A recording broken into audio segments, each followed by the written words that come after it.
kusoo dhawow Somali Online Academy haddii aad ku cusub tahay channelka fadlan sar subscribe notification kana furo siday ku soo gaaraan muuqaalada cusub ee la soo geliyo channelka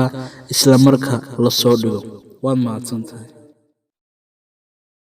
السلام عليكم ورحمة الله تعالى وبركاته. عجل ما تحكوا سابسيني a foreign country ووضمدا أجانب foreign country ووضن أجانب بين وضن كاج وضن كان هنا وضن كقلاد ووضشيكيسي كو سابسنا تكوري سنية وأنا وخالد عبدي لسه وضشيكيسي ورنا ميسترن هذا ma u baahnayd barashada luuqada Ingriiska ma heli weyday chance aad ku tagto iskuul ama fasal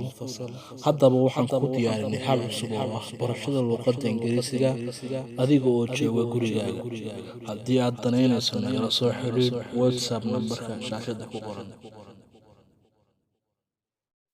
Okay, wuxuu ku saabsanaa foreign country A iyo B ayaa wada hadlay A ayaa hadalka bilaabay wuxuu have you ever traveled abroad weligaa dibadda ma safartay have you ever miyaad weligaa traveled abroad dibadda u safartay have you ever weligaa miyaad traveled abroad dibadda u safartay if yes hadday jawaabtaadu haa tahay if haddii yes ay haa tahay what country was it waddankee buu ahaa have you ever traveled miyaad weligaa traveled u safartay abroad dibadda if yes hadday jawaabtu haa tahay waad safartay what country was it waddankee ayuu ahaa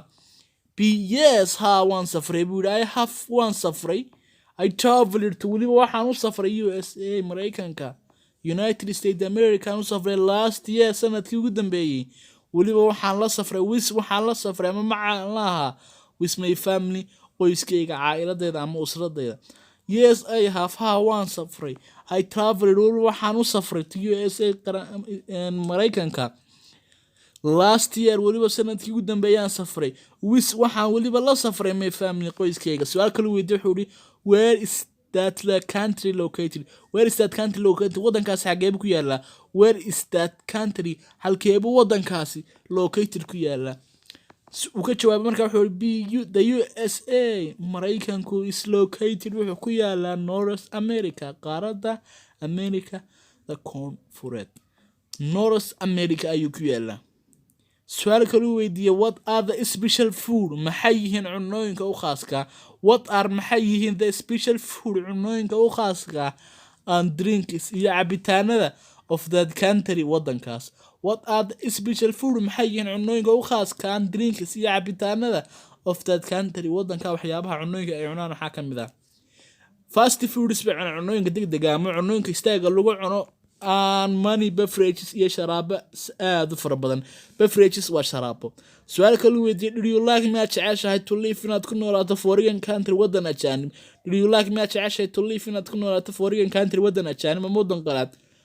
no maya buu yidhi no maya ma jeceli east bari tag or west ama galbeed tag homeland is the best gurigaaga hooyo ayaa ugu fiican waa mahma east or west homeland is the best bari tag ama galbeed tag gurigaaga hooyo waa ka ugu fiican halkaas uu nagu joogaya casharkeeni maanta. This is end of our lesson today, so till next time, assalamu alaikum.